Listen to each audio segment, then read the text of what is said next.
আজ আমরা এসেছি টাউনশিপ। দিদিরা আগেই চলে গিয়েছিল আর আমি কলেজ থেকে ডাইরেক্ট গিয়েছিলাম। চারদিকে অনেক কিছু দেখতে দেখতেই চোখে পড়ে যায় একটা হনুমানকে। উপস, ওটা তো আমার দিদি। তারপরে আমি একটু স্যাড রিলস বানানোর জন্য নিচে নেমে যাই। একটু পোজ দিয়েই সাইডে দেখি আরেকটা হনুমান কি যেন করছে। ওখান থেকেই চলে এসে আমার দিদির দার্জিলিংয়ের শ্যুট একটু করে দিই, দেখে মনে হচ্ছে দার্জিলিংয়ে আছে। ব্যাস পার্কে ঢুকে পার্কটা ঘুরেই চারদিকটা একটু দেখতে না দেখতেই চলে বাদাম ভাজা খেয়ে নিই। ওখান থেকে আমরা চলে যাই স্টিমার ঘাটে। আমরা মানে আমি আর আমার বুনছি স্টিমার ঘাটে দাঁড়িয়ে একটু ওখানে বসে নদীর ধারে থেকে দেখছিলাম, দিয়ে এপাশ থেকে ওই পাশের ঘাটে পৌঁছে যাই। ওখানে 1 মিনিট দাঁড়িয়ে একটা জলের বোতল কিনেই ব্যাস আবার আমরা চলে যাই, আমাদের টাকা অনেক ছিল বলে। দিয়ে ওপাশ থেকে আবার এই ধারে ঘাটে আসতে না আসতেই বাসে করে বাড়ি ব্যাক করি।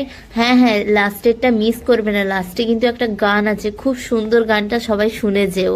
আমার সাথে মনে হয়, শুধু মনে হয়, আজ দেখাতে তুমি আমার